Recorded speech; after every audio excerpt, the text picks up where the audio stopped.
this morning and welcome to the 2018 Economic Outlook Breakfast. You know, President Reagan once said that entrepreneurs and their small enterprises are responsible for almost all of the economic growth in the United States. Nowhere is that more true than here in California. Today we'll be talking a little bit about this entrepreneurial spirit, and you will hear about growth opportunities for specific sectors that we are perfectly positioned for here in Ventura. Driving new industries, high-paying jobs, and providing career pathways for our residents is of the utmost importance for the success and prosperity of our community.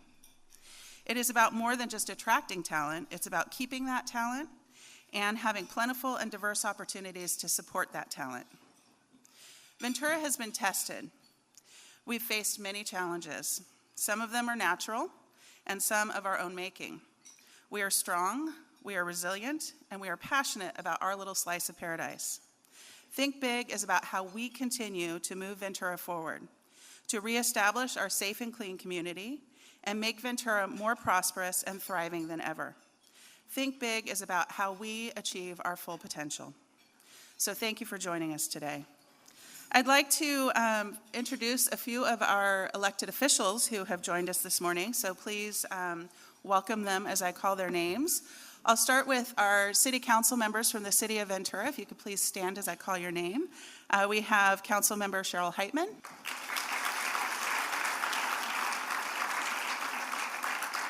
Council Member Christy Weir.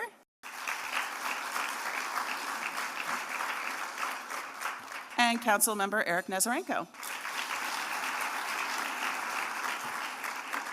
And representing Congresswoman Julia Brownley, we have Mark Martinez and Marcy Davis. Representing State Senator Hannah-Beth Jackson, we have Brad Hudson. Representing Assemblymember Monique Limon, Angelica Cisneros.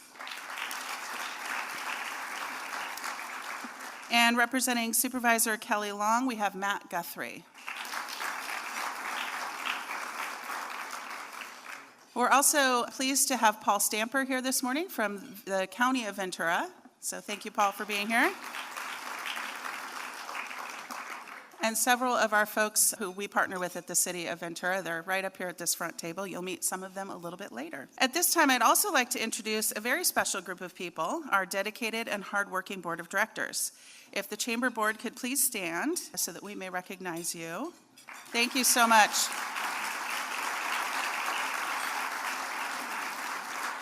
Thank you for all of your efforts on behalf of the business community. We appreciate your service. So membership is really the lifeblood of our chamber. In fact, the Ventura Chamber of Commerce receives 100% of our funding from members.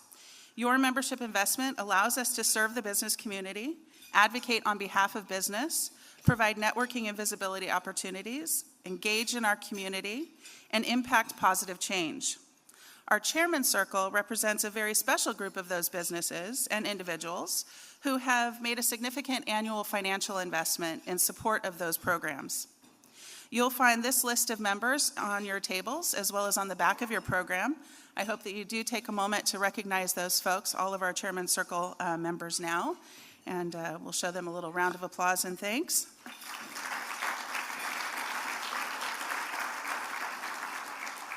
And as with any event, it is about our sponsors. Our sponsors make it possible for us to do these kinds of programs.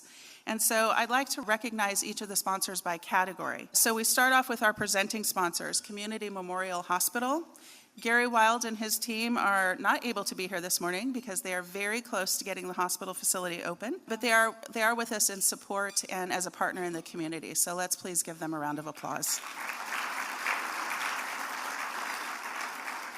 We also have LinkedIn, one of our newest partners. We are proud to have LinkedIn as a part of this event and as a part of the Chamber, and you'll hear a little bit more from LinkedIn a little bit later on in the program. Let's give LinkedIn a round of applause.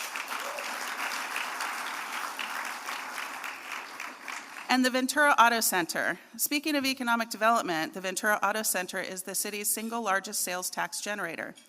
They also employ nearly 1,000 employees here in Ventura. They literally help to keep the economy driving. So this morning we have Jeff Souquet, who is the president of the Auto Dealers Association, and a number of his members here representing the Auto Center. Thank you, Jeff, and Auto Center. And now for our platinum sponsors, the City of Ventura and 4 Point Sheraton Ventura Harbor.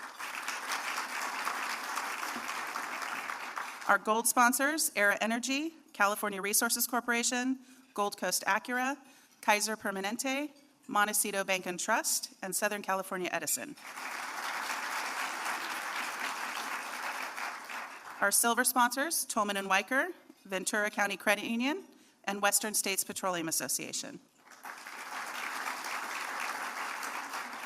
Our bronze sponsors, Bank of the Sierra, the Crown Plaza, Gold Coast Transit, Johnson Development Associates, Rotary Club of Ventura, UCLA Health Ventura, and Ventura Citizens for Energy Independence. We are also fortunate to have a number of media sponsors, and that is CAPS Media, Channel Islands Design, Gold Coast Broadcasting, Lunars, Pacific Coast Business Times, the VC Reporter, and Western Growers Insurance Services. And finally, our centerpieces today were provided by A Smart Garden. Thank you to all of our sponsors. And now it is my pleasure to introduce one of our newest partners, LinkedIn. Joey Zumaya is manager of the public sector sales with LinkedIn. And this past year, Joey joined the board as well as got really active and engaged in a number of our activities. He has also joined the Chairman's Circle and is working on a new initiative with the Chamber that you'll hear more about in the coming months. But right now, I'd like to welcome up Joey Zumaya from LinkedIn.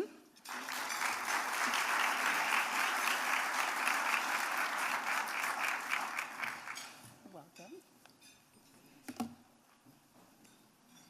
This is a pretty good turnout in light of the World Cup. I thought it might have been what church looked like on Super Bowl Sunday. Definitely see a lot of people looking down at their phones, though, so we understand. LinkedIn is very pleased to be a part of not only this event, but the Ventura Chamber as well, both as board members and as community partners. As a company, our vision is to create economic opportunity for every member of the global workforce. And so at times when we're trying to explain who we are, we have to differentiate between LinkedIn, the platform, right? Hundreds of millions of people finding jobs and talent and learning. And then LinkedIn, the company, which is the part that we're representing today. I just wanted to quickly acknowledge some of my colleagues from our community and environment affairs department. So if I could have Dana and Orlando just stand and be acknowledged, as they were instrumental in being a part of sponsoring this event. So thank you so much. They've come from as far as Santa Barbara and San Francisco to be here today. Although Stephanie mentioned that we're in the infancy stage of how LinkedIn will be a contributor to the efforts of the Chamber, we're really excited about the potential of what we'd be able to accomplish. And under the premise of helping the Chamber attract, retain, and develop talent within the city. Ventura is an amazing place, right? Like any city, it has its ups and it has its downs. But the people that I've met, both business owners in addition to chamber members and community partners, has really impressed me. And I brag about the chamber a lot. We're involved in a lot of different chambers and a lot of different communities and efforts. And so as we look to the future about how we want to partner with the chamber, there's a lot of potential. But I think we're going to really work hard to identify, in partnership with Stephanie and John, where we bring the most value and where we'll have the most impact. Coming off of the Thomas Fire, it's an interesting time to try to cause change and drive success. But I think if there is a chamber and a community that can get it done, it's this one. So thank you so much for allowing us to be a part of this event, and I look forward to talking with you all in the future.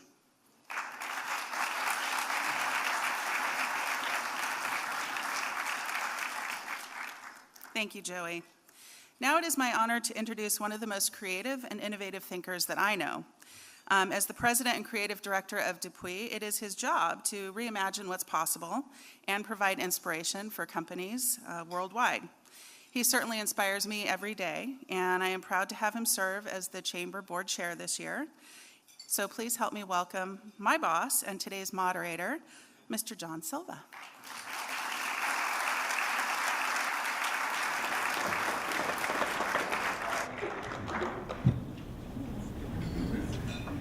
Good morning. Thank you, Stephanie, for that kind introduction. How's everybody doing? Good? You guys are all speakered up in the back? Everybody's good? Awake and happy, fed? You're probably eating more than we are because everyone's all self-conscious in the front. Wanted to thank you all for being here. Thank you, Stephanie, for your amazing leadership. It's an honor to work with you. And Joey, fantastic. Our sponsors, thank you very much. You know, it's funny. Actually, let me do this. Raise your hand if you'd like to have more business over this next year than the last. I didn't expect that. Okay, keep it raised. Now, that's hope, okay? Keep your hand raised if you believe you could attain it. Okay, now that's we'll call that optimism. The third one would be keep your hand raised if you know it's not just gonna fall into your lap. Okay, now that's determination. And frankly, those three things, hope, optimism, determination, are what form your economic outlook. And frankly, that's what we're here today to talk about. But, you know, the opening graphic that you saw on the brochure and the slide of a brain, there's a reason for that. I'm a big believer that, you know, what goes on up in here is what really predetermines a lot of those outcomes. So while we've got an amazing amount of content and some great speakers coming up, and to talk about this economic outlook in our city, I think it's a little bit more important that you acknowledge your own economic outlook, the power of that, and how that's going to really help determine where we really go. So, it's interesting, 13 weeks ago today, our Mayor Neil Andrews said at our State of the City event, he said, you know, we need to think big. We need to think big, and not just to overcome and recover from past events, but to actually become the city that we were destined to be and to realize our true potential. I think that statement really stuck. A lot of us kind of were impacted by that. It was important to hear it from him at that moment in time, and I think we've grabbed onto that, became the theme for today. But in reality, it forces us to think a little differently. We have to think differently. We've got to have different views, different outlooks. We've got to evolve a bit. One of the things I would suggest is we need to be bullish on our city. You know, you've got to set your jaw and realize that where we are is a privileged place, and that we're going to make things happen that maybe haven't been done before. And I think that's what inspires me is when we set our common mindset to bigger things, we can aspire and do a lot more. Another thing is to be innovation driven. This is huge. I know Eric in particular will talk a lot about this. Every business, every product, every service is always under the threat of commoditization. And so we always have to be thinking about what's next. How can we evolve, not just our products and services, but even just how we conduct business, the way we interact with our own city, the way you participate in the chamber, and the way that you innovate the very things that that drive your revenue. So being innovative and having that is really going to help drive where we're going. Another piece is being growth-minded. Now, this sounds incredibly simple. It's like, well, yeah, economic growth. But honestly, I think we have to keep working at putting down this idea that growth is somehow negative or destructive. Can it be? Yeah, it can be. But I think everybody I meet in this chamber that I interact with has a very balanced approach to what growth is. We live here for a reason. We're going to take care of our environment. We're going to be good stewards of what we have.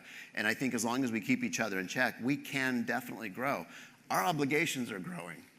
So if our economic growth is anything less than that, we are in a state of decline. And I know that we all find that very much unacceptable. So I think this is really phenomenal that we think differently and really have it affect the way our minds work. But it's not so much about just what we think, it's also about how we think.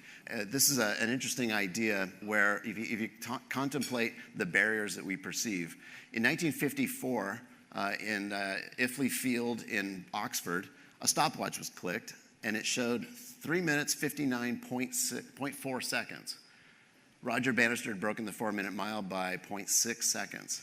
Very small sliver of time, and yet a massive accomplishment in terms of what we thought our human limitations were. At that time, it was perceived that the 4-minute mile was an impossible barrier to break by a human, that if you did, your heart would burst and rupture right out of your chest. That was the common belief. Suddenly he did that, and in that very moment, it erased that barrier, and no new barrier was put in place, by the way. No one said, okay, 3 minutes and 50 seconds. It wasn't that. People just said, wow, like that blew everything away. So since the dawn of man that we know of, maybe running from a saber-toothed tiger or something, nobody ever broke a 4-minute mile. But now it happened. Within 45 days, someone else broke the 4-minute mile. And since then, over 4,500 athletes have broken that seemingly impossible barrier, and way faster than Roger Bannister ever did it. So we have to be aware of the boundaries that we perceive and not operate within that as if it's a limiter. I think we do that as a city. We do that as a people group.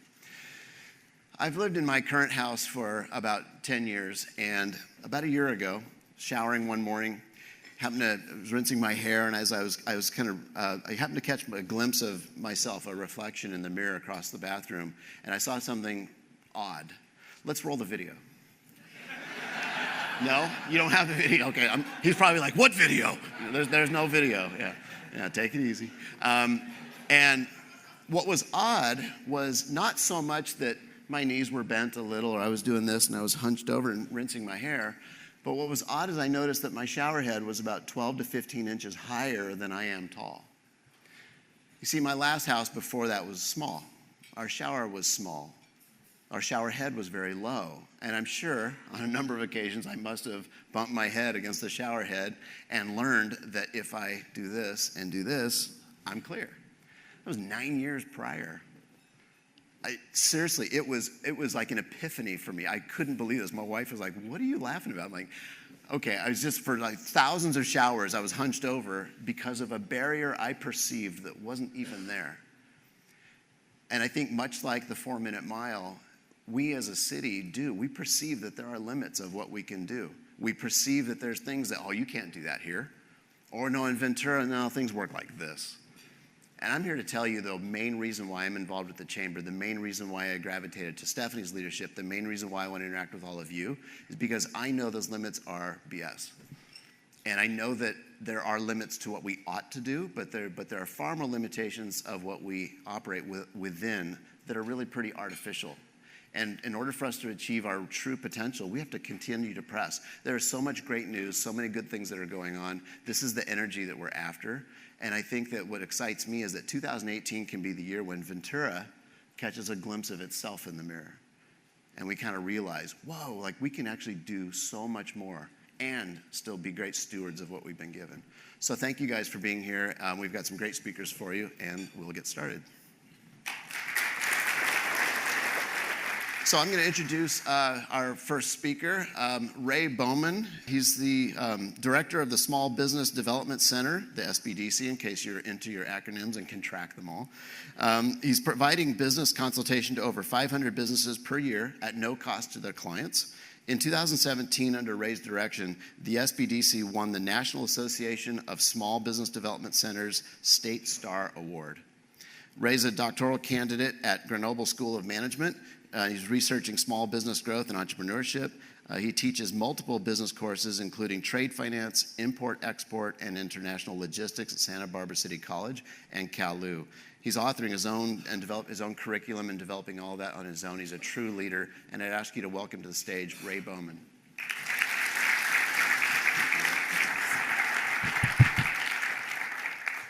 Hello, everyone.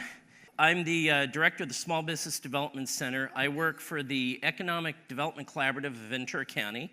And one of the things I wanted to talk about is a research study we did on the entrepreneurial ecosystem of Ventura County. So the reason we did this is, everyone's talking about entrepreneurship, and everyone sort of has this own view of what entrepreneurship looks like, and a lot of times we think about these co-working spaces or really coolly dressed people with iPads running around. So we wanted to have a definition that fit us. We didn't want to look at Ventura County as Silicon Valley or Orange County or Boulder or anywhere else. So we said we want to be informed, not a top-down definition of an entrepreneurial ecosystem. What does it really look like within Ventura County? So we said we have to study this and go and actually measure each business and do that. So we said, who are we going to find to do this? So we looked all over, and I do a lot of research myself, work on my doctorate. So I met a gentleman named Phil Auerswald, and he's the head of the global economic project, global ecosystem project for the Kauffman Foundation. So we said, he's one of the top guys in the world, so we recruited him. And he brought some of his researchers in, and we studied a data set of over 250,000 businesses that have existed in Ventura County for the last 10 years, and their growth patterns and their employee counts and credit scores. And we took all that information. It was close to 4 million pieces of information. So I don't know if any of you have ever broke Excel, but this data would break Excel. Excel only goes to 10,000 lines. This was millions of lines data. So we did this, and we studied it, and we did correlations, and we did network analysis, and we did all these really cool professorly things with the information. And what we came up with was a really ugly, complicated chart that no one can read. And what's great about this chart, though, is when you see researchers look at it, they went, oh, that's beautiful. Wow. Look at that, you know? And the head of our Economic Development Collaborative and our board, they went, look at that. And we went, all right, what are we looking at? Right. So anyway, what this was what we tried to do is not only look at our local clusters, but we tried to look at our local clusters and how we're competitive against the rest of the nation.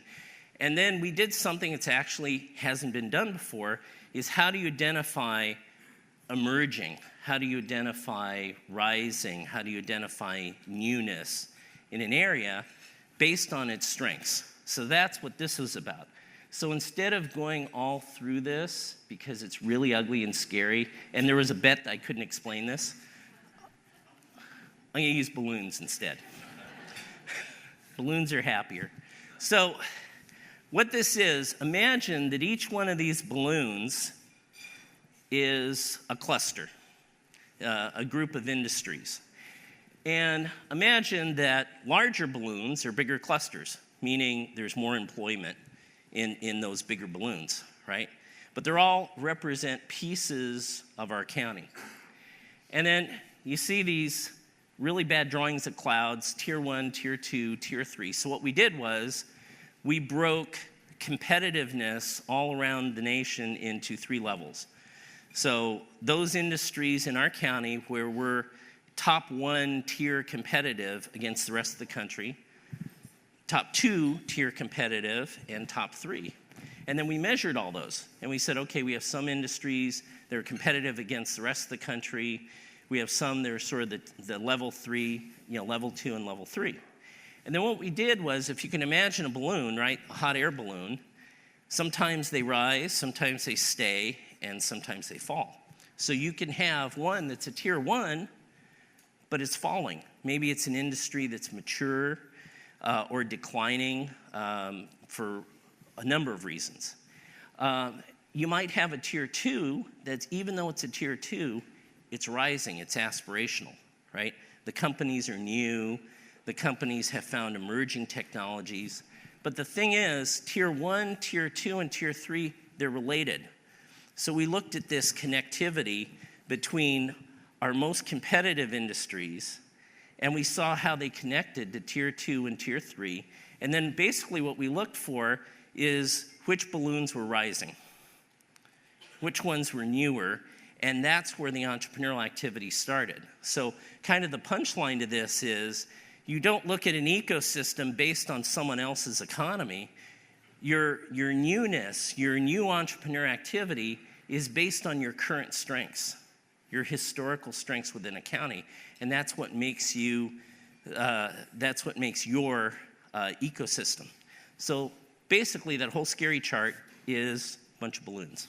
So what were some of those areas that we had emerging strengths that were world-class, where we saw a lot of new activity that was rising? And one is defense. So our defense, aerospace, it's always been a strength, but we have a lot of emerging things going on. So I picked this picture because, one, we have a lot of marine technology, Port Hueneme.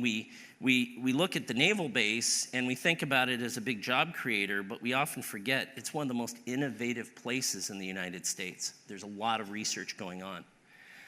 If you look at that plane there, that's a company called AeroVironment. They make aerial vehicles for military, for first responders. If you look at the way that soldiers dressed, we work with companies that put sensors within a soldier's uniform to measure stress levels. There's a company I work with that does the armor plating that soldier has. So there's all kinds of these technologies related. In fact, I was even at the MAST event, and you may have a drone here. There's a drone killer. So there's actually a company that's producing something that will take a drone and basically make it land or go back home. And so there's all kinds of these interesting technologies related to defense. Another emerging technology is biotech. And it was interesting because it's a tier 2 on our chart, but it's rising. The firms are new. Most of the firms are under 6 years old, but they're growing and we're getting more of them. And we even found in the data that we're attracting businesses from other places that are in biotech. They're coming here because they're looking at some very interesting technology. So we have companies working with sea urchin technology. We have companies doing biomedical. We have a whole host of companies that make all the devices that are connected to biotechnology. So there's a whole range of clusters under that. Next is advanced manufacturing. So contrary to popular belief, I always get people saying, well, gee, I wish manufacturing would come back. And my response to them is there's 900 manufacturers in Ventura County. We have some of the highest density of manufacturing in the country. And in fact, our GDP, the share of GDP over the years has actually gone up on manufacturing in Ventura County. The thing is, it looks different than what you're used to. It's not a lot of smokestacks. In fact, I picked this image. This is something that's made in Ventura County. So what this is, it's a mining vehicle. So this goes into diamond mines, coal mines, sulfur mines, all kinds of different mines. It's fully electric. And you might say, well, why do we need a fully electric? I didn't know those guys were so environmentally conscious that, they would need an electric vehicle. Well, one of the things I found is it costs over $1 million to ventilate a tunnel when you have diesel equipment.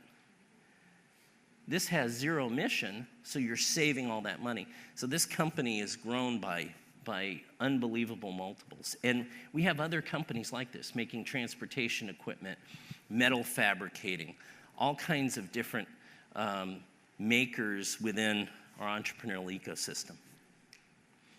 Agriculture.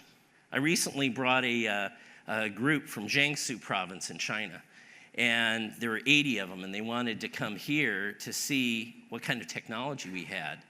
And they said, we've heard all these amazing things about Ventura County, what you're doing with greenhouses, what you're doing with seed technology, the way that you do things. And there's an incredible amount of innovation happening, and a lot of the spin-offs that we saw from our agriculture were things in food safety, food processing equipment, so there's all kinds of really cool things going on here. Information, technology, professional, this is a real growing area. In fact, we have more self-employed. Self-employment in this county is larger than retail employment. And that's an outlier for a lot of places in the country where retail is the biggest employer. So we have a lot of people doing everything from the hardware on electronic systems to the consulting on the hardware of electronic systems to the software. And we often don't hear about it because a lot of that type of work that's going on within our county is related to the defense and the aerospace. But there's a lot of really interesting things going on there. Entertainment and tourism, very important part of our economy. In fact, I recently had a visitor from China. She came to our office and said, I want to talk about how we can get more tourists here because we brought some tourists and they went to the Camarillo Outlet Mall and they were really excited. They went to the restaurants along Main Street and they said they had such a good time And we didn't even know this place existed. And, we're tired of going to other places. And, how can we bring more tourism here?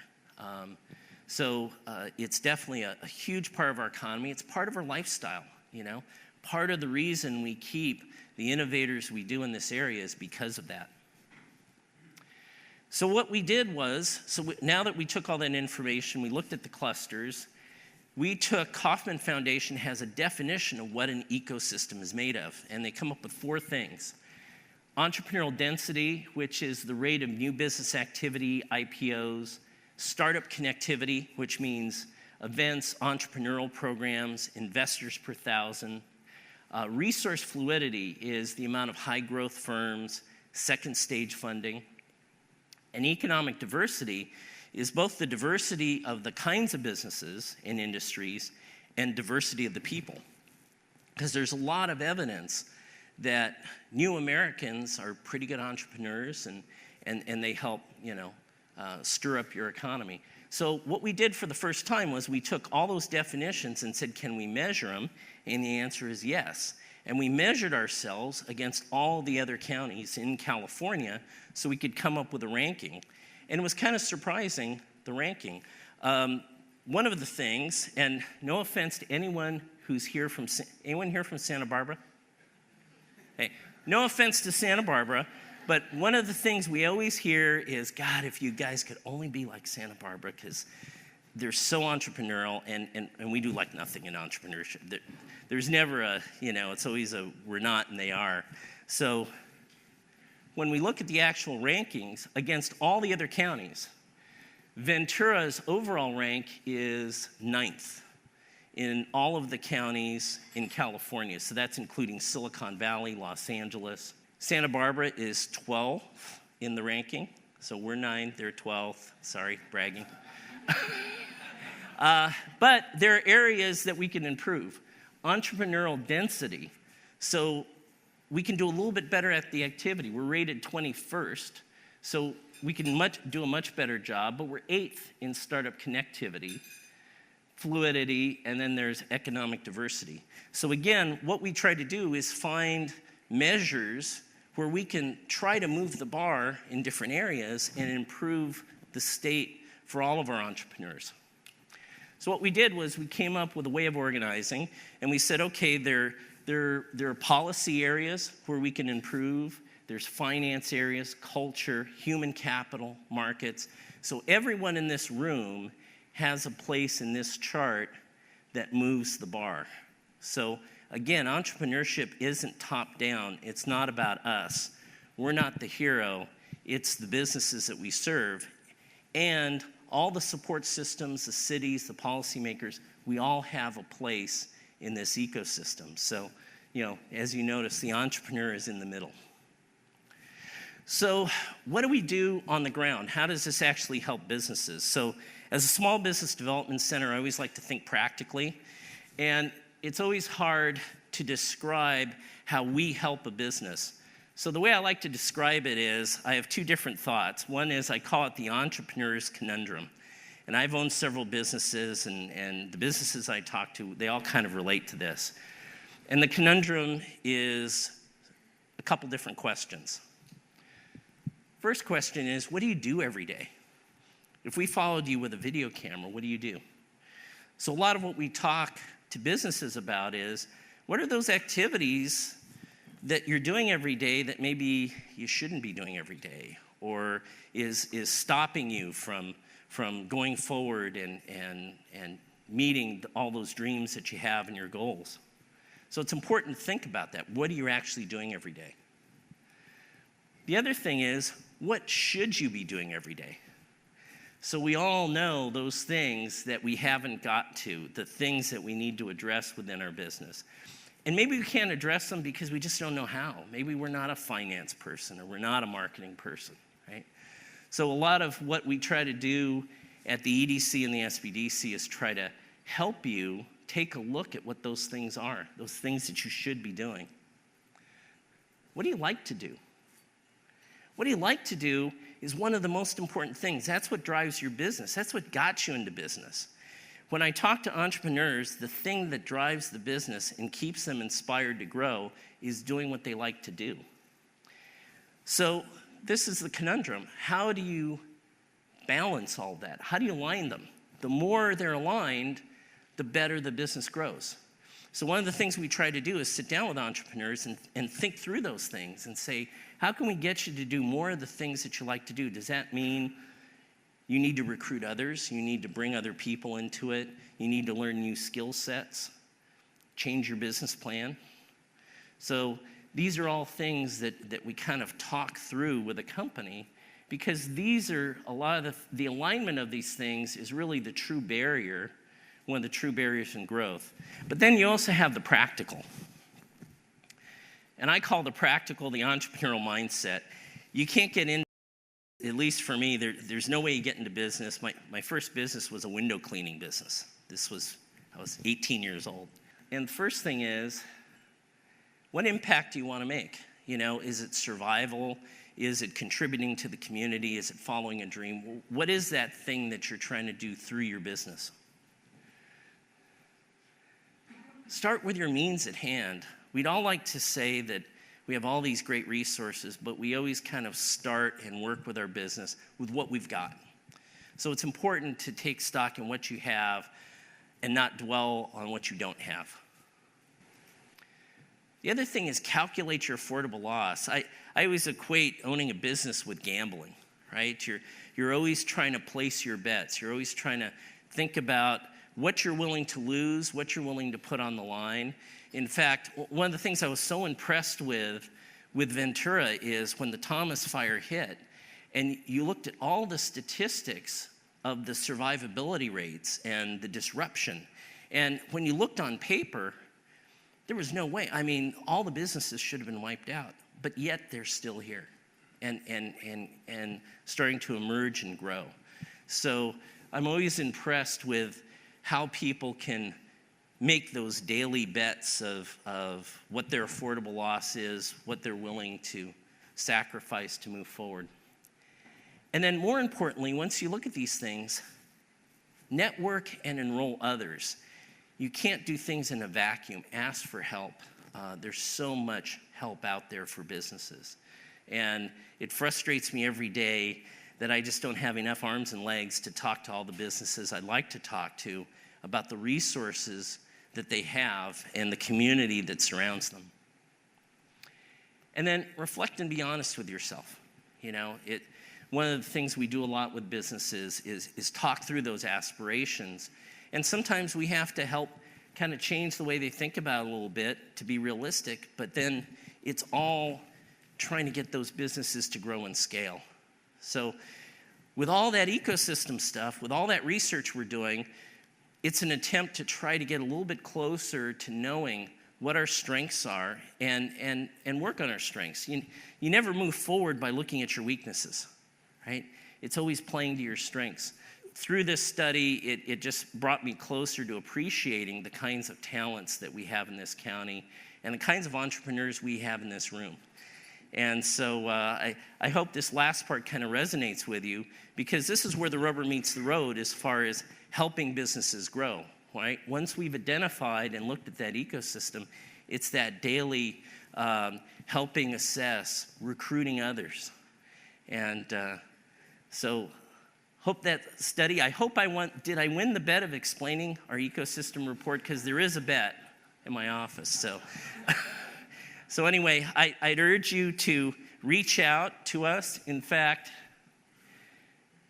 we have over 35 consultants. We have a team at the EDC, and we're always here to help. I couldn't fit everyone into here, because if I had to fit all our partners, it would have to be all of our cities, the 10 cities that contribute to what we do, all of our partners, all of our both private and public sector partners. So I think one of the things I want to leave you with is ecosystem is an ecosystem. It's a whole community, and we really can be our better selves and rise to a higher level in business. So it's fun to work on this stuff. I love what I do. So thank you.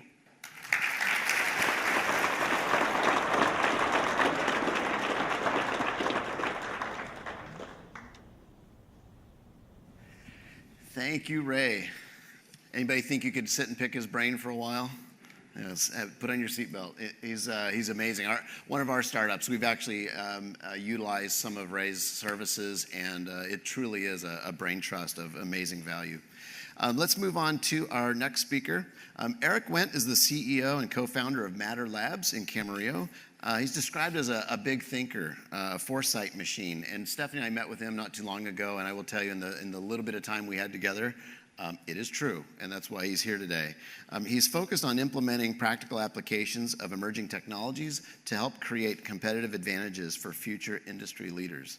Eric's passionate about distilling complex business problems down to their practical essence and helping organizations look beyond their own boundaries to discover new ideas, knowledge, and ways of working. He's managed large-scale innovation engagements for companies ranging in the Fortune 100 area to companies at the very earliest startup stages.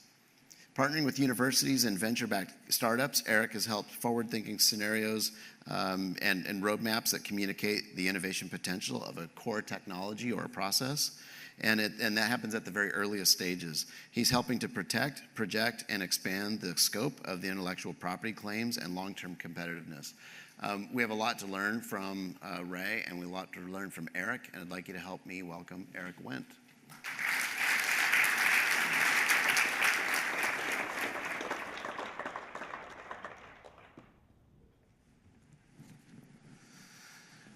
Wow, I hope I can live up to that introduction. Thank you guys all for having me, and I'm here to talk to you about thinking big. How many people here would say that they're a big thinker? Okay, good. I could have rambled on a lot about what we do in entrepreneurship and technology and emerging technology specifically, but I figured with the experts we had in the room that I would be better suited taking something a little bit more personal and hoping that we can all leave thinking a little bigger. So not that many big thinkers. How many people in the room would call themselves a superhero? All right, a few. How many people would call themselves a librarina? Yeah, stay with me. I'm a technologist, a futurist, a reluctant entrepreneur, and I can tell you that story in a moment. A CTO, investor, mentor, but most importantly, I am an aspiring superhero. I figure I have all the prerequisites. I look terrible in tights. I would only have abs if I had a plastic suit on. Most importantly, though, I am hell-bent on saving the world. So I think that's the key criteria. The aspiring part came out of a funny story I could tell you. We had a client, Fox Studios, and we used to go there all the time and eat across the street at a restaurant, and there was a waiter there. We'll call him Steve. Steve, every day when we would go into the restaurant, would come over and say, "Hi, I'm Steve. I'm an aspiring actor. I'm going to be here to help you today." And I'm like, "Steve, you got a pen and a pad and a little thing. Aren't you a waiter?" He's like, "No, I'm an aspiring actor." I was like, okay, every day this went on and on until one day I went there and Steve was no longer there. And I said, "What happened to Steve?" And they said, "Well, he got hired across the street at Fox as a gig playing a waiter on TV." So I thought this is actually pretty powerful, right? If you approach problems as an aspiring actor, you see them differently than you do as a waiter. Every day everybody came into, he spoke different conversations. He was looking for different things. He was finding different outcomes from the same exact circumstances, right? So, aspiring superhero. One more side tangent, I promise I won't go too long. They only gave me 2 hours and 20 minutes to speak, so I'll try and hurry. Right after I came up with the aspiring superhero thing, we were driving north on the 101, and a car next to us careened off the road and caught fire. And literally pulled over, jumped out, ran down, pulled a girl out of the burning car. And I was like, that's a weird coincidence. And then we were in China closing a deal 2 weeks later. Walked out of a late night deal and just to watch a small SUV flip in the middle of the road, and we ran to that and pulled 12 people out of that. And I was a little concerned that my new moniker was attracting destruction. So I switched to aspiring billionaire philanthropist for a little while. But I think we're safe, so I'm back to superhero. I hope we're going backwards. So my Clark Kent or my Tony Stark day job, I, along with my brother and co-founder, run a small company called Matter Labs. We specialize in emerging technologies, and we pivoted a few years back. We worked with a number of giant companies, and we switched our name and our persona and everything to work on projects that matter. We got tired of making rich people a little bit richer and wanted to do projects that impacted the world in a positive way. We started a long, long time ago, and I'll touch on this briefly because it goes into the whole big thinking thing. Our first company was when we were at UCSB, and I knew nothing about cars, and I hated cars. I was a physicist and a mathematician, and I could not understand why cars were so terrible and inefficient, so we designed one from scratch. Terrible idea. But we did make an engine. We made an engine that got 100 miles to the gallon. This is in 1992. Ran off of 4 fuels, had 0 emissions, weighed 25 pounds, and had 400 horsepower. And I have to go catch a helicopter to my yacht and fly to my private island. No, actually, nobody ever bought it. So the automotive industry was not really in the mood to be disrupted, and it went nowhere other than a generator used in sub-Saharan Africa to run weird fuels that they couldn't run anything else in. But my point was I was able to come up with something so crazy and different because I didn't understand the barriers of the automotive industry. I didn't understand that they were using parts from 1976. They were using the same pistons that they'd been using in cars for years. They were using the same drivetrains. I had no barriers on my thought process, so I was able to come up with something extreme and radical and big and different. And we can all do that a little bit. Just want to touch briefly upon some of the things we're doing, and I don't want to bore you with this because I know you guys hear a lot about all the stuff that we do. Right behind you is a tiny little stamp that can be placed on a product and can sense a bunch of things depending on what sensors we print into it. You can put it on meat, it'll tell you if the meat's soured. You can put it on milk, it'll tell you if the milk's soured. You can put it on fruit, it'll tell you if it's too ripe. And if it's in transit from San Francisco to New York, you should probably reroute it to Denver because it's not going to make it there and be any good. These are the kind of cool things that are out there in tech, but if you didn't know they were there, you wouldn't start thinking of solutions for them or problems for which you could solve. And I want to highlight 2 of my favorite little companies we work with. 11 Health. This is one of our amazing partners right now. This guy thinks big. He was a colon transplant patient. At the time when this happened, the doctor said, you have 2 choices. We can do this really, really risky surgery, or you can die. And he thought about it, and he picked the risky surgery. 10 people had survived the surgery. He was the 11th, hence 11 Health. He was also the 12th because the surgery didn't take and they had to do it again, and he survived that as well. So he realized that the situation for colostomy patients around the world was terrible. They have a bag attached to them, their situation is dire, they're prone to dehydration, infection, cancer, all kinds of terrible things, and he said we really need to be able to solve this problem.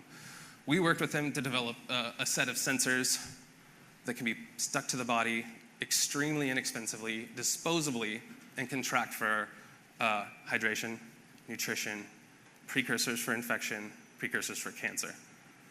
So that cute little thing you see there does a ton of really neat things and saves a lot of people's lives. Preventum, another one of the really fun companies we're working with. You guys hear a lot probably about AI and machine learning and gamification and all these crazy things that Facebook's using to get you more addicted. Well, this is the reverse. So this company is trying to solve the opioid epidemic using those same principles that get you stuck on Candy Crush 10 times a day.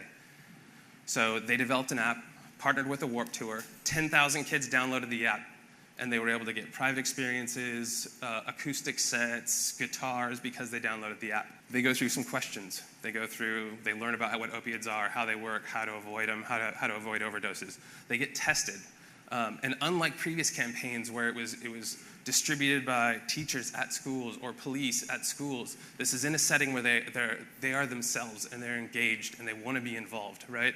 And it's being distributed by music and bands and people that they love, right? So they're so receptive to the message. 96% of the people who couldn't identify an overdose at the beginning of that process can at the end. 92% of the people know what to do. 92% also know how to identify if a loved one or parent may be addicted. 86% of the people who pick up the app do every single second of every single thing on it, answer every question, watch every second of every video. I've never ever seen a campaign, especially a drug campaign, especially a public health campaign, with those kind of numbers. So it's really interesting the things you can do when you think big at the intersection of entrepreneurship, technology, and things like public health. I want you to think way back when you were 3 years old. And I want you to think about what it was you wanted to be. I'll give you a moment. Anybody can guess, and don't look at my slide, what the -- 1 answer was for 3-year-olds? Superhero. So once kids enter school, what percentage of kids do you think say superhero? It drops completely off the list, right? it switches to doctor, veterinarian, it switches to casting categories that they know and understand and that fit into buckets. NASA commissioned a study trying to find big thinkers in the world. They were like, we're not really getting any big thinkers through our doors. What's going on? Let's go back and look at what and why this is. So they looked through, they had a test of how many people could pass what they called a genius level test on innovation, imagination, and big thinking, right? 5-year-old kids, what percentage of 5-year-old kids would you think were classified as geniuses? 98.5, right? Age 10, just 5 years through our standard education system, down to 30%. 15, 12. And you'd be hard-pressed to find a 30-year-old who would pass the test. So it kind of tells you the problem we have with big thinking. We're taught to think in corridors, in classes, in pathways that are traditional and understood, and we're not taught to embrace these crazy and wild things that we think that aren't necessarily as crazy as they may seem to our early educators. There's a significant chunk of the boys and a growing chunk of the girls who in that same 3 to 4-year-old range said they wanted to go to Mars. There's a smaller subset that just might. And this is the thing that I think is critical. This is what big thinking is if we let it grow up. This is what big thinking can be. These are the Elon Musks and the Steve Jobs. And it doesn't have to be tech, and I go back to tech and entrepreneurs because that's my sweet spot. But I'll share with you a small story about, I was in an Uber coming back from LA 4 months ago now, and my driver was a big thinker. No job, nothing to do, got a job at a gas station, really needed, had a big family, really needed to support him, was working really hard. He's like, hey guys, I have lots of ideas, just let me manage, let me do anything. They said no, they said no, they said no. Finally, the owner of all the gas stations came in and he said, okay, I'll let you manage this one. It's the absolute worst gas station I have. It's the worst performing of all of mine. It's the worst performing on the Four Corners. It has a terrible homeless population. That's yours. Begrudgingly, he takes it on, but he's a big thinker, so he's not worried, right?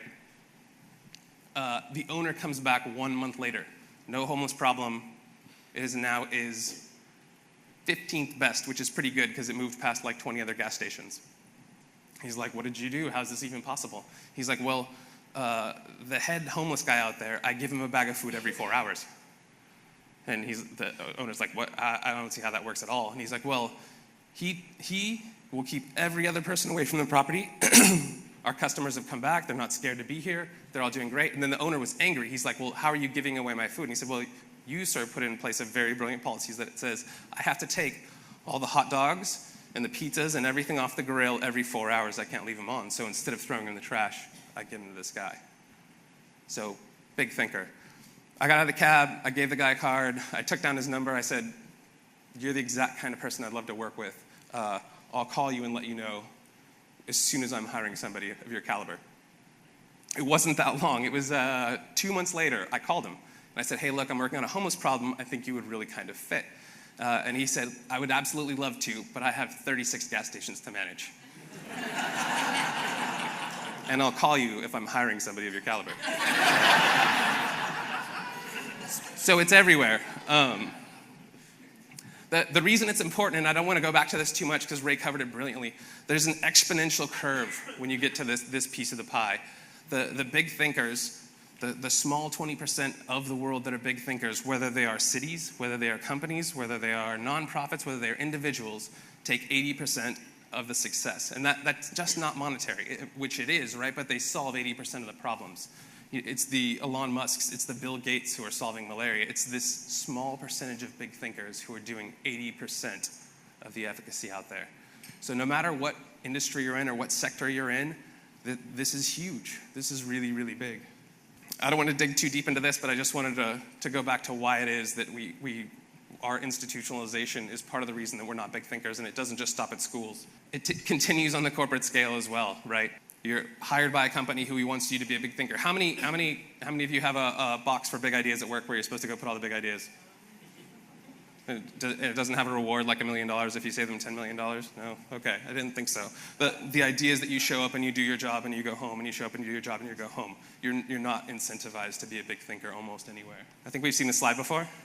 I won't belittle it. Everybody kind of knows the 4-minute mile story, but I wanted to run you through a sprint of some of the technologies that are coming out in the next few years. And you can just kind of shout how many years out you think they are, because I want you to start thinking of what would be possible once we get past those barriers. Sub-Saharan Africa, internet delivered by airplane, so that you can have internet in every corner of the world. Paint that kills diseases. Supersonic flight comes back. 85% faster to everywhere in the world. Pocket gluten detector. Virus that kills cancer. Cyborg animal. You might not be able to see it here, but there are embedded chips in these that actually cause them to move and sense. Have you seen these traffic straddling buses? Human head transplant. Hybrid airships. There's an airship fixing robot that goes on the airship. Oh, there he is. How about this? Printing organs, 3D printing organs. How many years? Bulletproof skin, flying cars. This is a fully autonomous dog or mule. Space tourism. This is a car that is driven by thought. How many years? Okay, so it's a trick question, really. She's flying a drone with her mind. I'll go back to that one. So it's a trick question. They're all already here. Every single one of those slides that I went through is all already in existence in one form or another around the world somewhere right now. So those things are all possible. Those are all now within our 4-minute mile. What are the other things that we can accomplish if we can do all of that? I want to touch on this really briefly because 6 years ago now I was at Stanford when they were first developing this technology, and it kind of blew my mind. And it goes back to this big thinking thing, so I want to touch on it briefly. They brought me in, sat me in a chair. There's a screen in front of me and these little cute probes on my head. And all on the screen is a red ball. And she's like, okay, what I want you to do is think about moving the ball away from you. All right? Focusing and focusing and focusing, and difficult, and finally the ball just barely goes away from me, and I think that's great. She's like, okay, bring it back. After like 4 hours of doing this, I can finally move the ball forward, back, up, and down. And then she says, make the ball grow. And I'm like, no idea in my brain how to try and make that ball grow. In my head, I can think of how I would move it up and how I would move it down, how I would move it right and how I would move it left. But no concept of how to make it grow. She's like, that's fine. Make it shrink, make it dim, make it change color. No clue. My brain will not give me any firing to do all those things. Seated next to me is a 6-year-old who can juggle, who can turn his ball into a cube, who can make it change colors, who can make it talk, because his brain has no idea that that's not really possible. And all mine knows how to do is the things that I've learned to do with an actual ball. So we've put these blinders on, we've put these barriers on. We're standing under the shower head that's not really there. Oh yeah, I want to go back to this one. Anybody seen this guy? This is a real Iron Man suit. He really flies. Somebody forgot to tell him he couldn't be a superhero when he was 3. The other thing that I want to touch upon, and I think this speaks a lot more for communities and cities and people in between. We have this interesting phenomenon where we have recollection forgetfulness is what it's called. That we have this feeling that the past was better than it is. That we delete bits of the past and we remember all the big parties and all the fun times and all the good dates, and we delete the things where we hated doing that part of homework or whatever. And my favorite example of this is childbirth. Because if you asked any lady, and I've asked a few, I've got a small set, but I'm gonna ask more people. At that moment, if they would ever go have a kid again, they all scream no. But we do.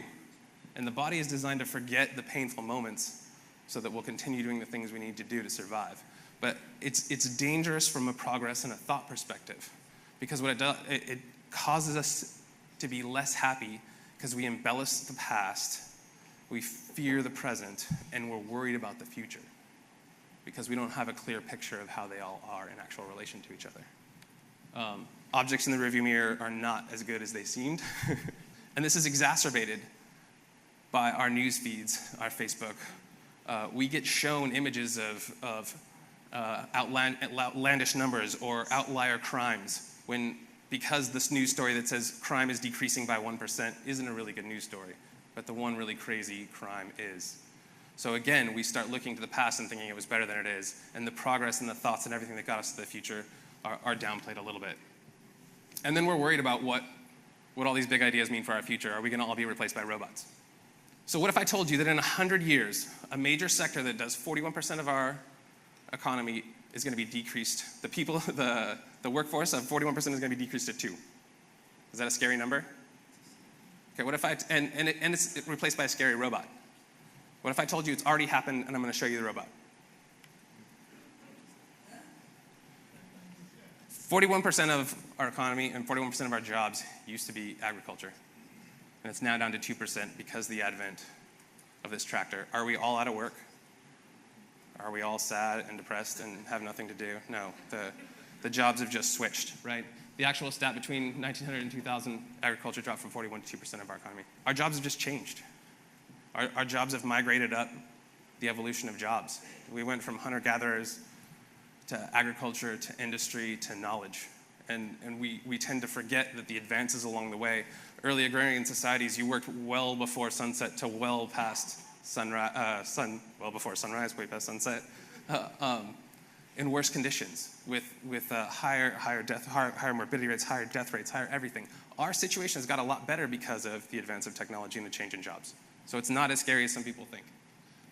Any idea who this is? Brad Pitt. Good. No, this is Dan TDM. I even have to look him up. I didn't know. He's a YouTuber. That's an actual job title now. He makes $17.5 million a year. These are jobs. Pro gamer. Yeah, $4 million a year.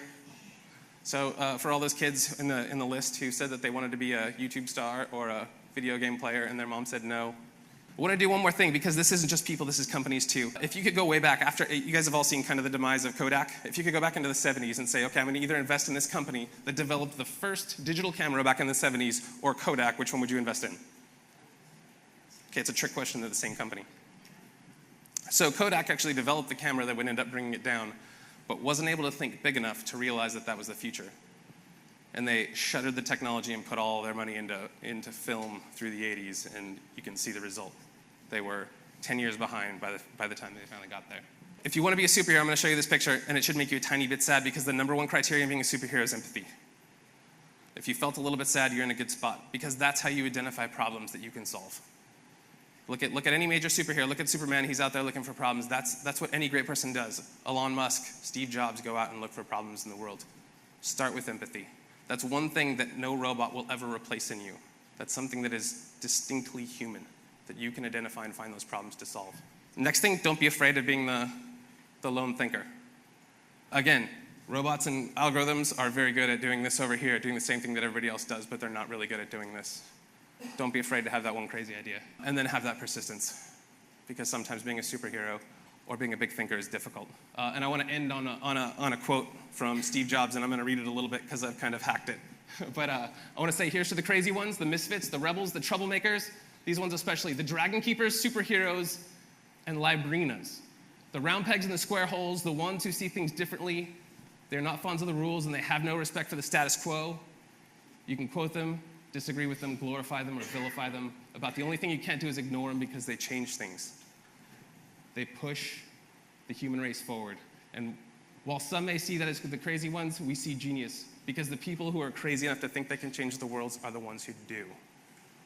So the last one I want to tell you is what a librina is. This was my favorite answer in all the surveys from all the 3-year-olds. You got one answer, and there was a girl who really wanted to be a librarian and really wanted to be a ballerina.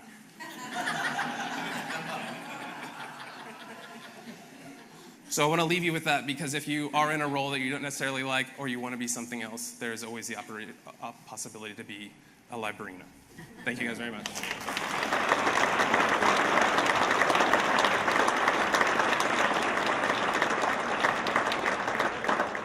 Eric is up here. We're actually have some time for a little bit of Q&A. While you're thinking about questions you might have for Eric, I also want to remind you that Ray is still here also. So if any of you have questions for either of our two speakers, get that thought together. We got a couple of mics that are going to walk around, and we'd love to get some dialogue going here. So I'll step down with this microphone. You have someone to start with, Stephanie? Always inspiring for hearing both of you, Eric, rock star. We have some challenges. I mean, the uplifting, and it's always uplifting hearing you, Eric. But our local economy struggles when compared to the state. Cost of living is high. So looking at boots on the ground, we've had a little bit of this conversation, but should we be doing? What should chambers, organizations that are focused on the regional economy be doing to cut loose and let these thinkers do their thing? Okay, I could start with like a more of a philosophical answer, and then you have data and balloons. So, I think the first thing, and it was kind of part of the reason that I brought up the point of the superhero, is that I think a lot of it is we have groups within the county who see the county as one thing, and not a librarian right now, right? We have librarian factions and we have ballerina factions, and we don't yet have that concept where we can see a different future that encompasses both or many of those things, right? And I think you guys can definitely be the champions of some of those visions and philosophies. And it sounds kind of fluffy, but to start there and start solving problems from that point, I think will actually help us address some of those with a more open dialogue that bigger isn't scary, or supporting what we've been given in quality of life isn't scary. We just have to think of them in the right ways. So I'll start with that, but I'm sure you have a lot of... One of the things I wanted to share, because when we often talk about limitations, we talk about access to capital and we talk about land issues, and we usually the conversation goes to assets, hard assets, stuff we don't have, stuff we'd like to have. But I had the privilege of doing some teaching for Babson College, and they're one of the top-rated college universities, research areas in entrepreneurship. And they said, hey, would you like to work with some entrepreneurs? We got about 60 of them, and they're all business owners, and they really need some help. Would you like to help them? I said, sure, where are we going? They said, Saudi Arabia. I went, oh, okay. So we went there, and I talked with these businesses, and some were IT businesses, some were restaurants, but whole diverse group, about 65 of them, both men and women, entrepreneurs. And they were talking about the fact that, gee, our society's changing, we're having taxes for the first time, women are just learning how to drive, all these things that they were talking about that they were making them spin out of control, and they were going, what do we do? And I said, let's do an exercise. I said, I want everyone on a piece of paper to put down something they need, a resource they need, a question they need answered, and I want them to put it up on the wall. And so they put it up on the wall, and each of them announced what they were putting up, their question. I said, okay, next exercise, take another piece of paper. If you can answer, walk around the room. If you can answer any one of these questions or help them out, do it. Almost every question was answered. Almost everyone had a connection to someone who could help. There were all kinds of questions. Gee, what do I do about my business plan? Does anyone know about finance? Does anyone know about this regulation? Does anyone have a connection to this? And the room was wallpapered with resources. And I said, the answer is you. The answer is you in the room. And I think we underestimate the kinds of talent we have in this county. I mean, I've got 35 consultants. I have a consultant whose first startup went to $218 million in 18 months.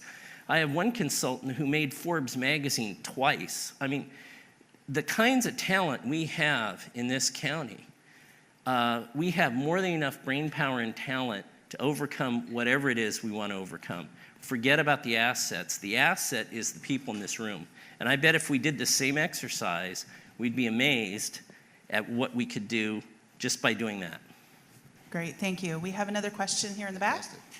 So my name is Matthew Grachik. I don't know about y'all, but I've been a chamber member for 8 years. I've gone to most of the signature events. This is probably the best chamber event I've ever gone to. Incredible speakers, so kudos to Stephanie, our team. Seriously, I'm not exaggerating. That was amazing. I got a question for Eric. So you may be totally independently wealthy, so I'm going to have to calibrate this. If you were going to devote the next 5 years of your life to starting and running a for-profit business, and that's all you were going to do, no consulting, just anything, what company would you start? What would you do if you had to spend the next 5 years doing something? Ooh, that's a brilliant question. And can I only do one?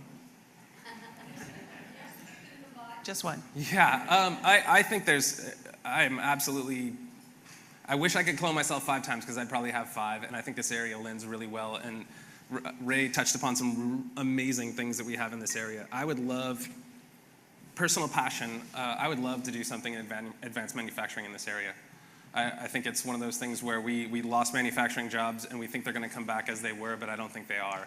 But I think they could come back if we utilized things like automation and we used our local schools to teach people how to be robot technicians instead of actually assemblers, right? So I think there's a lot of things. That'd probably be the first one I did, but there's a ton of other things that I think would be really exciting to get into. We have an amazing aerospace corridor here, an amazing drone corridor that I would love to play with. We have amazing optics just north of us. We have so many cool resources here. I would really want to start like 10 companies in those 5 years. Okay, we have another one here. Nick Deitch has a question for you guys. Good morning. Morning. It's been great, and I feel totally validated. My Facebook masthead is a little kid standing on his roof with a cape. That's perfect. There's been a lot of things in our community since the Thomas Fire that reminded us that we are a community. A lot of connections, a lot of reaching across tables and barriers. And at the same time, what you got me thinking about was how much borders have become a big issue in our national and local conversation. And even, as a chamber, we have a border around our chamber, and there's a border next door across the river. I wonder if you might just talk a little bit about borders and their benefits and how we might reach some of them. Ooh, good question. Can I throw a little bit and then you throw a little bit? Yeah, okay, let's cool. do it. I don't. I think a lot of the borders and issues that I've seen. Bear in mind, I've come on a long, circuitous path to get here to Ventura County. We went through, grew up in Silicon Valley, have hopped through New York, Brazil, Russia, China, Eastern Europe, back to China, back to Brazil, back to Russia, back to Brazil, and then here. And along the way, we've helped develop ecosystems in other parts of the world, like Boulder, Colorado, and Austin. I think borders is one of the most shocking things that I ran into here that I didn't really understand when I got here. Ventura County, if you measure it as an entire unit, is extremely competitive, or could be really competitive in the global landscape. It's got the right pieces, and they're just kind of broken out across these little imaginary borders that we have. But there is often some form of ownership or games as to where those things land. And if we could literally just kind of erase some of those, we would do so much better as an entity. And I think the problem is we used to think that we would compete city to city, but our competitors are not in the city next to us. They're overseas now, right? You're competing with firms that you don't ever see and you never will. They're in China, they're in Mexico, they're in a lot of other places that you're never ever going to get to meet them. So yeah, I'm not a fan of borders at all, and I think if we could kind of all merge together, and I know, again, I'm probably the one who sounds very fluffy, but if we could all kind of play well in the sandbox, I think we would do a lot better on the global ecosphere. So. Well, what I think too, let's not confuse borders with place, right? Because when I think about borders, I think about barriers, and who likes barriers? I don't think any entrepreneur loves the idea of any kind of barrier. Regulations. Do you like them? No. We don't like constraints or barriers, so I think that's negative. At the same time, when I think of Ventura County, because I spent 27 years in freight forwarding and logistics and got to travel all around the world. I still do a lot of international travel and talk to a lot of people. And when I miss here, when I say, God, I really miss home, home isn't stuff, it's the people here, And again, I think place has to do with the people in the place. And so I think it's good to be proud of your area, proud of the people you associate with. I've got a big ego about my program and the people that I work with and the uniqueness of our community. And so I think community and place matters, but that has very little to do with barriers and borders. And if you think that a barrier and a border is going to keep anyone out of anywhere, God, think again. That's a bad strategy, because we're in a global world. And at the same time, we have a lot of ways of attracting a lot of great things all over the world into this county, and we have a lot to offer. So I would say think about community as place, not borders. Great. I think we have time for one more quick question, and I'm going to hand this off to Emily. Hi, my name is Emily, and I run a company called Visionality, and I'm starting a tech company that changes the way our communities can respond to disasters. And I'm going to ask each of you to come down from flying in the air in your balloons and with your capes. What's the one real thing that we can do this year to make our community more receptive to entrepreneurship and to growing businesses? It has to be real. It can't be fluffy.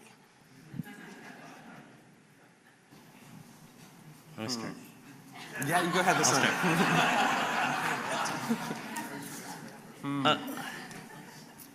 A friend of mine, he's a professor I work with, and he has this great saying, and he talks about doing the 5-minute favor. You know, how many things can we do that are impactful that really don't take a lot of time and energy? And if you think about it, there's a lot that you can do that is really easy, really easy. I mean, during the Thomas Fire, right? I mean, one of my heavy lifts in the Thomas Fire was, you know, I picked up my father-in-law who was being evacuated. My wife and I, we went to the 99-cent store, splurged, filled the car. I mean, how much does that cost? And then ran over to the shop. I mean, there's so many things that you can do that are so easy and so low risk that can be so impactful to someone else. And maybe it's just sitting and giving someone some attention, you know? And in our world of phones, attention is a commodity. God, when someone pays attention to me, it's like, wow, you know? So those 5-minute favors, I think we can all, there's a lot of things we can do in a short amount of time that can have a lot of impact. And the more of those things we do, they add up. I'm not up here. No, I'm not up here. All right. Okay, so I'm not good at answering those questions, so I'm going to flip it just a tiny bit. First of all, does anybody know about Emily's company? Yes. Which one? Visionality or her new one? Yes. Good. And if you don't, ask her about the latter. And I was going to use that as a segue. So I've talked to her quite a bit about it. So how many people have heard about our little thing we're testing out called the Pharos Center? So we have a little space right next to Ray, and it's based just about on that principle, that if you go around the room, there's a bunch of people with needs, and there's a bunch of people who can fill needs. And if we can get them all in the same place, then we can usually accomplish that. So we've been experimenting for the last 6 months, and we've got a space, and we invite anybody in who wants to fill needs or has needs. And we have usually a lot more have needs than fill needs. So I end up talking to a lot of people who are starting a lot of really amazing things. I see a lot of those faces in the audience here today. So I would first like to extend to you the offer to come on in, and I'll do one thing to help entrepreneurship. Come on in and we'll talk to you. Brian's here too, you can talk to him afterwards, but that's what we do. So part of our superhero-ness is 50% of our time we've always devoted to give back. And the best way we can do that is to mentor local entrepreneurs. So come on in, sit with us, chat with us. It'll be helpful. And if I was going to ask one thing, we're going to need help in doing that because we're a small team and there's a lot of people with needs. So we have needs on every level. We have needs for mentors. We have needs for people to sit there and answer questions. We have financial needs. We have a ton of needs. So if you have something that you do need, come by and talk to me. And if you have something you can give, come by and talk to me. So does that count for one thing?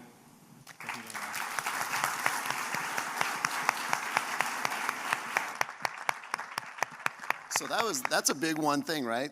Both these gentlemen have invited you to come talk with them and to see what their resources and their expertise can lend to your businesses. We're going to go into kind of a last segment of our morning. This is an amazing little tradition that we started, I don't know, has it been a couple years? There's the good news section, and there's a lot of it. So I'm going to introduce right now, we have our amazing CEO and president, Stephanie Caldwell's over here, and we also have Estelle Busa, our new city manager, actually our economic development manager in the city, and they're both going to kind of walk around and bring forth some of that good news. Ladies, take it away.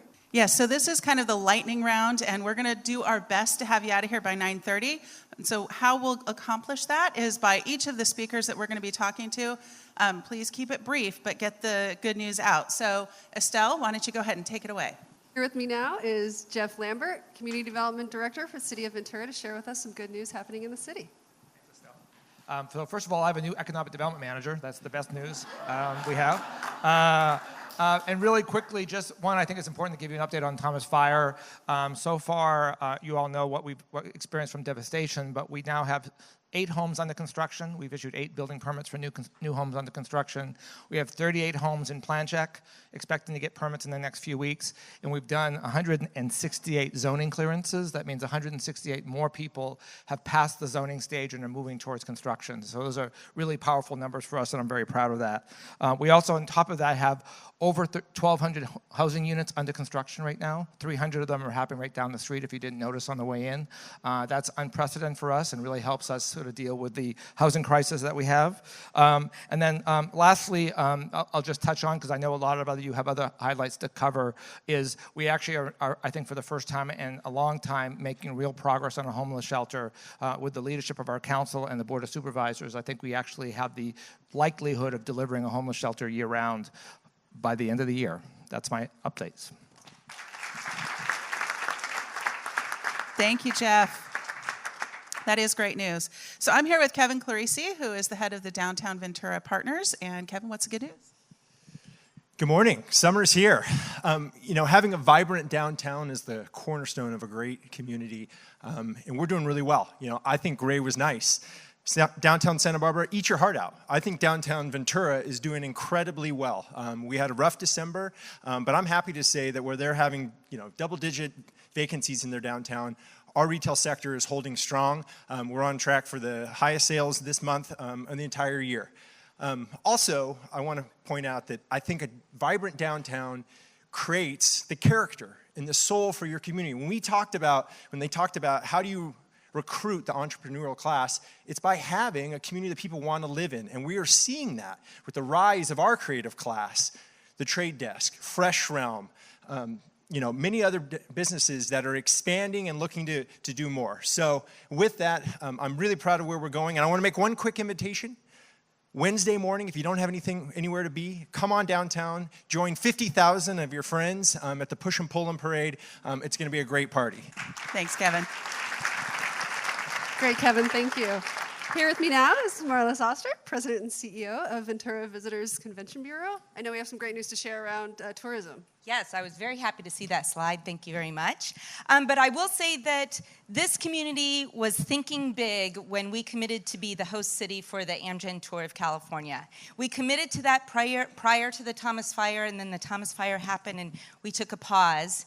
And we still pushed forward and we thought big. And it was this community that made us stand out. And we had 5.5 billion impressions, on Ventura. And the Visit Ventura team put out a video that had close to 100,000 views in 1 month. So not only am I really proud of the city for supporting it, the local LOC, which was chaired by Jeff Lambert and Kevin Clarisi, but really the community for just coming out and supporting us, because even the state says, you guys did it so well. In fact, the best. We're going to model what we do for the Tour of California after what Ventura did. So I'm stoked on that. But a couple of other things I want to share. Last year, we had 2.7 million visitors to Ventura that had a direct spend in our city alone of $296 million, which supports 2,600 jobs. So tourism sector is a big sector for us. I'm glad to see that we get so much support. And lastly, take a look at the August Sunset magazine, because we are a finalist, which we'll find out in just a month, for the best destination town. So thank you all for making Ventura great.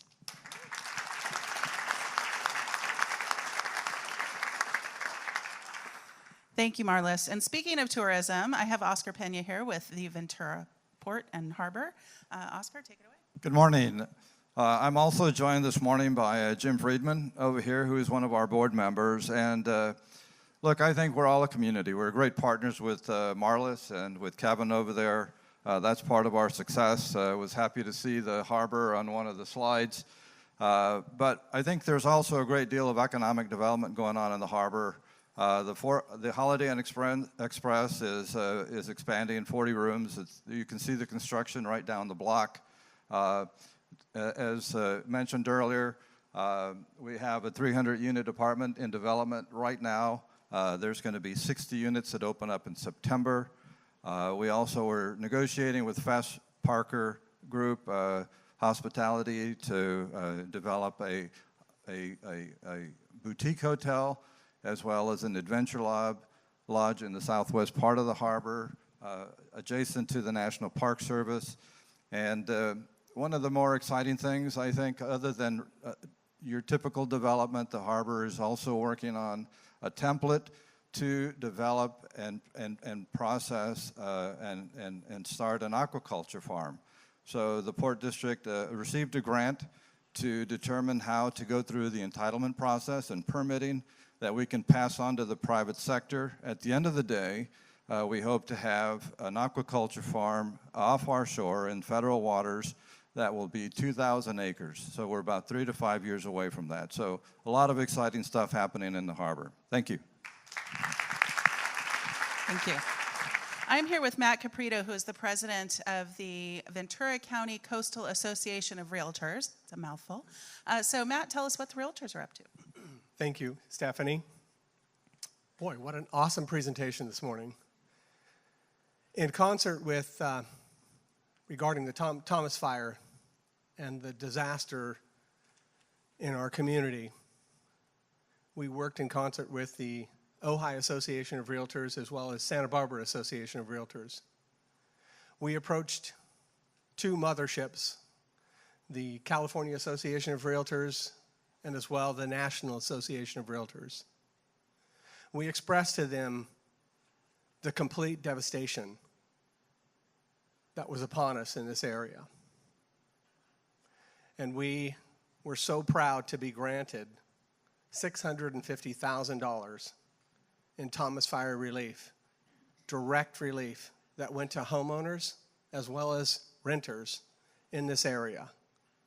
It, to me, means so much to be part of this community and to be able to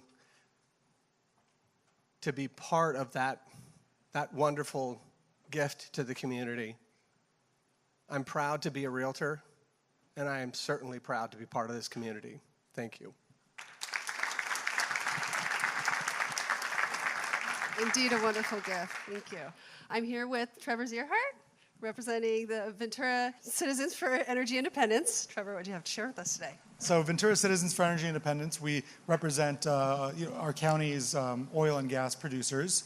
And we recently had an independent fiscal study done to see what the industry really contributes to our county. And it really highlighted the degree to which we depend on the great jobs and massive tax revenue that the industry produces. So if anybody was at last week's Oxnard State of the City presentation, we saw that unfunded pension liabilities are one of the biggest risks to our cities and counties' health. But the good news is that this fiscal study we had run shows that the industry contributes over $21 million this year in tax revenue that goes just to our local jurisdictions. Good news is that the industry is doing well and really contributing. Thank you.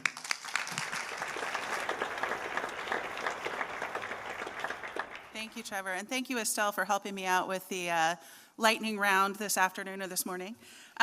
So we are at the end of our program, and I hope that you have a few thoughts that will carry you throughout the day and the month, and maybe even bring some of those big thinking thoughts back to the chamber. We're anxious to continue to work with you and to really move this forward. And I'm already kind of ruminating on an idea of how we can get those people in the room and use those Post-its to match up those needs and wants, because I do think that we have an incredibly connected network here. And I don't think with that power, there's any way we can fail. So thank you for all being a part of that. I'd also like to thank again the 4 Point Sheraton Ventura Harbor for hosting us this morning. We really appreciate being here. Lunar's Production Services, so that hopefully everyone in the back was able to hear our presentation this morning. Western States Insurance Services, thank you, Chris. A Smart Garden for the centerpieces. And speaking of the centerpieces, whoever's birthday is closest to today, that is your gift from us. We also have CAPS Media, and once again, Community Memorial Hospital, Ventura Auto Center, and LinkedIn. Thank you very much. We'd also like to thank all of our event sponsors and our Chairman's Circle. And then I'd like to give a very special shout out to our superheroes this morning, Mr. John Silva, Ray Bowman, and Eric Wendt, for your incredible presentations. We really appreciate it.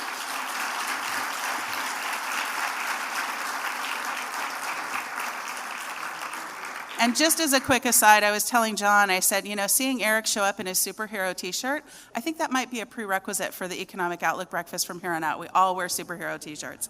So thank you, Eric. So thank you all for coming, and I hope you have a wonderful and prosperous day, and we'll see you next time.